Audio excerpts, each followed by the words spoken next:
Всем привет! По результатам замены двигателя с бриксовского на чемпионовский пришлось кое-что изменить. Мотор стал на эту тележку более-менее нормально, за исключением сдвинутого вперед, наверное, всего, что только есть. В общем, не хватает длины тросов. Если уже браться как положено, вот на эту длину трос управления пришлось удлинить.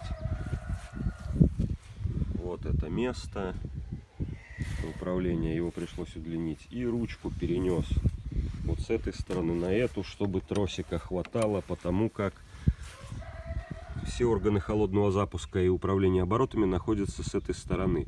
На эту тележку все стало более-менее по-человечески, кроме как удлинять тросик. Ничего не пришлось делать. Все гораздо интереснее стало обстоять вот с этой тележкой Викинг. Для начала на ней не было рычага управления газом. То есть данный мотор бриксовский родной обеспечивал холодный запуск и работу без рычага управления дроссельными заслонками. Мотор Чемпион без этого не работает, у него нет холодного запуска.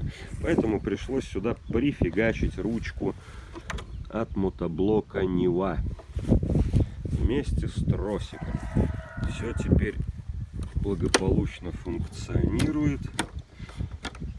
Можно добавить обороты, и вот так будет у вас холодный запуск. То есть там закрывается дополнительно заслонка. Так, но это еще полбеды.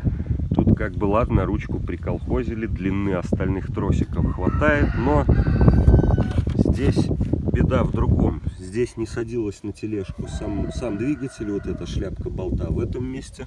Села бы на раму, пришлось ее спилить.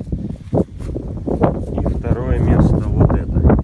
Тоже болт, который сливной под масло, тоже не дает сесть на раму, тоже пришлось шляпку спилить. В остальном двигатели работают нормально, ну и тележки теперь тоже работают нормально, можно ими и покосить.